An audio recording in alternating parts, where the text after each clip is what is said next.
So let us continue our discussion on interaction of processes, interaction between two different processes, right? The first one is data sharing, right?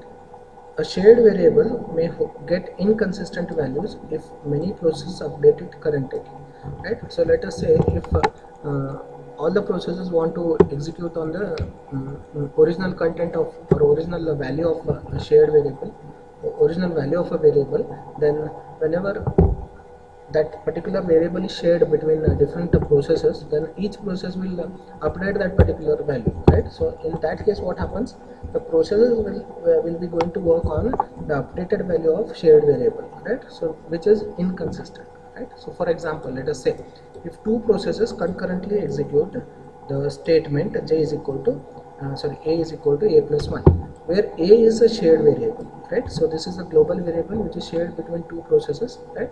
So let us say both the processes execute this statement concurrently or at the same time or simultaneously.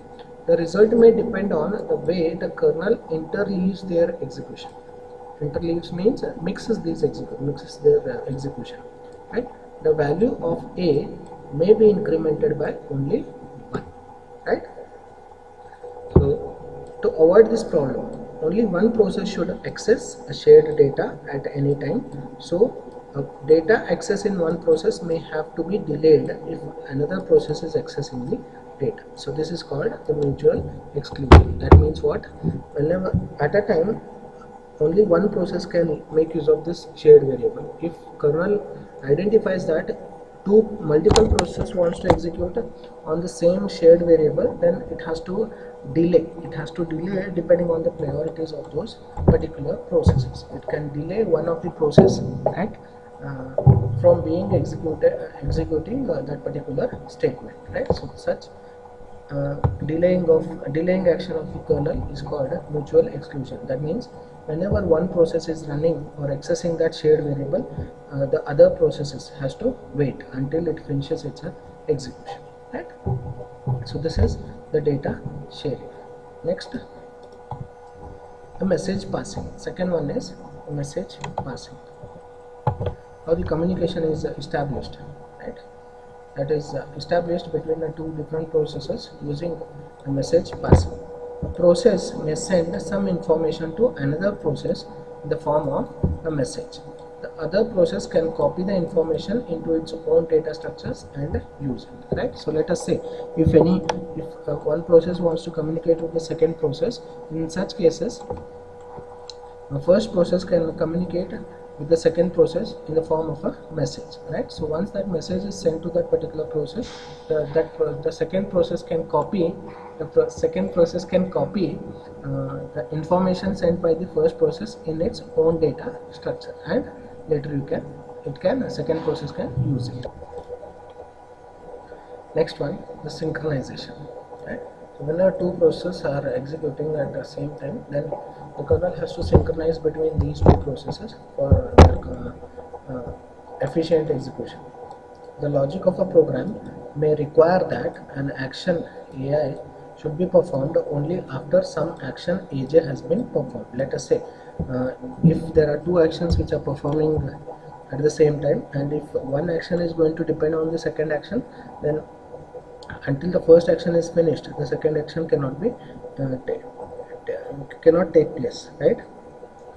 So that means you need to synchronize between these two actions. That means let us say there are two processes running. Let one process is waiting for the results from the other processes. In such cases, the other process execution needs to be finished first before starting the execution of the first process, right? So in this manner, the processes needs to be synchronized between themselves. The synchronization between processes is required if these actions are performed in different processes. The process that wishes to perform action AI is made to wait until another process performs action AJ, right? So each process needs to be when processes are dependent on each other, and let us say the result of one process is depending on the other process result, then in this case the synchronization is required. If they are working independently, then we do not require any kind of synchronization between those processes. And the last one is the signals. Signals, I already said, it is the handling of exceptional cases. A signal is used to convey an exceptional situation to a process. That means I explained while explaining the signal handler in a PCB. Whenever some error occurs, let us say operation in which you are dividing a variable by 0, right? So this is exceptional handling, exceptional case, right? So this cases needs to be handled by the operating system using a signal handler, so that it may handle the situation through appropriate actions. So what action needs to be taken by the operating system, so that has to be mentioned in the process control block. The code that a process wishes to execute on receiving a signal is called a signal handler, right? So when this kind of operation takes place in this, which is an exceptional case, if such cases happen, then what happens? The operating system has to run a particular code, right, which is called as a signal handler, to avoid this such exceptional cases, or to give a proper message to a user whenever such exceptional cases happen. The signal mechanism is modeled along the lines of interrupt. Thus, when a signal is sent to a process, the kernel interrupts operation of a process and executes a signal handler.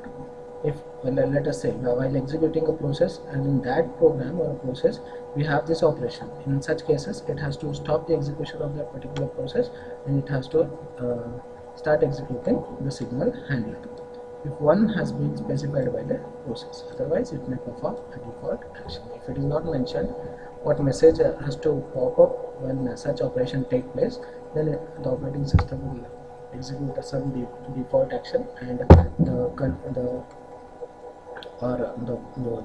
process execution may terminate, or it may continue by popping up of those particular process message. Okay. So these are the terms which are associated when the multiple processes are getting interacted. Okay. Similarly, next we are going to discuss, that is about the process context and process control block, right? So next we will discuss the scheduling techniques. As I already discussed in the first module, what is the scheduling?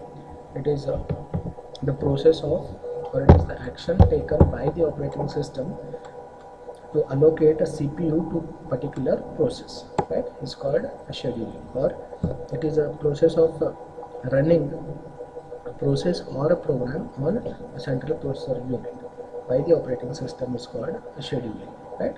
A scheduling terminology and the concepts. Here we are going to discuss in detail what are the different types of scheduling and how actually those schedulings are performed, right? So before going to the types of scheduling, we will see what is scheduling and how generally the scheduling is performed, right? So as we have already seen the round robin scheduling with the time slicing, right? So now we will discuss it again here in more detail, and we will discuss also the different types of scheduling. Okay, the first one, what is the scheduling? Scheduling very generally is an activity of selecting a next request to be serviced by the server. So here server is nothing but a CPU. It will be serviced by a CPU, right? And the request is nothing but a process, right? Request is a process or a job, you can say. The request is nothing but a user process or user job which is going to run on a CPU, or it is serviced by a CPU, right? So in the diagram you can see there is a scheduler which is a part of an operating system. This is a part of an operating system, and whenever the request arrives, or whenever the process arrives, a new process arrives, it will be kept in a queue which is having arrived requests. It will be saved in a queue which is denoted as arrived request, right? So once the scheduler admits those requests, then those requests will be brought from arrived request into pending request. Pending request in this case, these are the processes or the user jobs which are waiting for the server to be freed, and that particular server is allocated to that particular processes, right? So scheduler, it will schedule the pending requests, and those requests or the processes will be given to the server, right? So here scheduler will decide when to take those processes from arrived request into pending request, and when the processes are assigned to a CPU or CPU is assigned to processes, right? So now you can see scheduler will select one of the pending process, pending request or pending process you can take, and a server is allocated to that particular pending request. Request is scheduled. A particular process is scheduled and it will run on a server. Server, as I already told, server is a CPU, right? Central processor unit is allocated to one of the pending process or one of the pending request, and it starts running on CPU, right?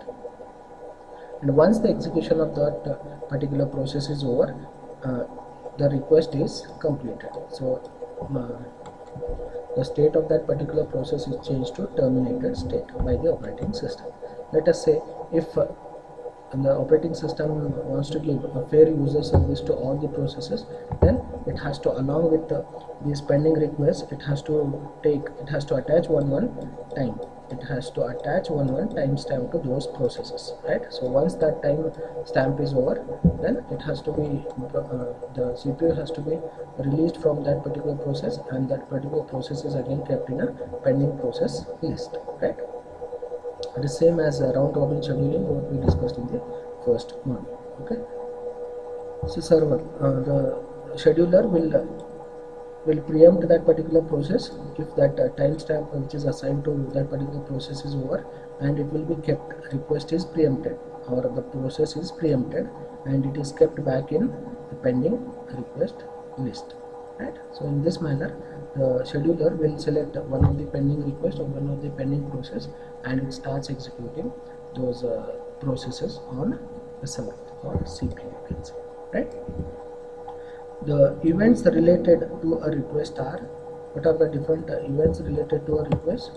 Its arrival. The process is going to arrive and it is going to be admitted by the scheduler, and the CPU will be scheduled to a particular process, and preemption is done if its timestamp is over. If a timestamp attached to a particular process is over, then preemption is going to happen by the operating system, and the last one, completion of a request. So these are the events performed by the operating system once the process arrives inside the computer system, or for a scheduling, you can say, right? So in an operating system, a request is the execution of a job, as I already told. Request is a process or a job, and a server is a CPU. Server is a CPU, right? So all those requests, all those processes are going to be run on a central processor unit which acts as a server. Okay. So this is a basic terminology of scheduling and the definition of scheduling, right? So in next slide we will discuss what are the different terms associated with scheduling. The first term associated with the scheduling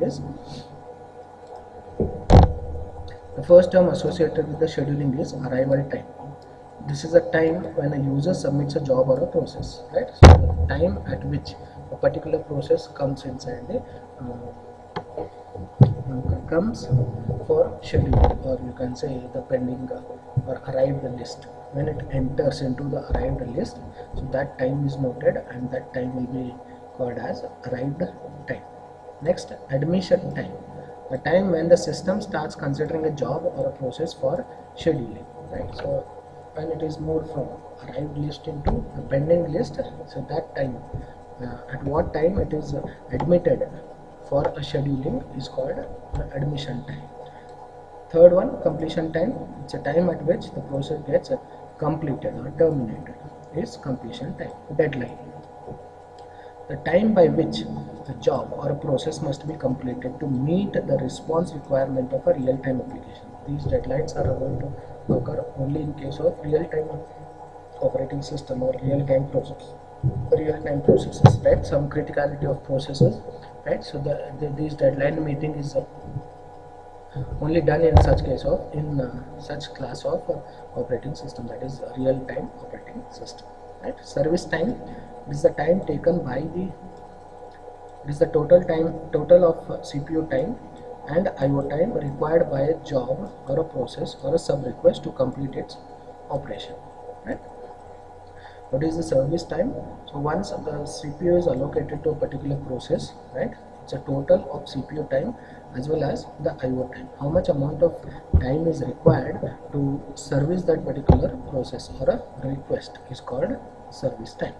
Preemption, what is preemption called? Forceful deallocation of CPU from a job. You can take CPU can also be considered as a resource, right? It is a forceful deallocation of those CPU from the particular process is called preemption. The priority, it is a tie-breaking rule used to select a job or a process when many jobs or processes await service, right? So this is these priorities are assigned by the operating system to different processes depending on the criticality of those processes. These are the tie-breaking rule which is used to select a job or a process when many jobs are running in the computer system, right? So these are the some terms associated with scheduling. Then we have some more terms which are the response ratio. The first one is the response ratio. It is the ratio of time since arrival plus service time of a job or a process when service time of a job or a process. Time since arrival, at what time the process arrives in for a scheduling, and what is the service time of that particular job or a process to it's a service time of a process. Next, the response time, RT, stands for response time. It is the time between the submission of a sub request for processing to the time its result becomes available. Once the process is given for execution and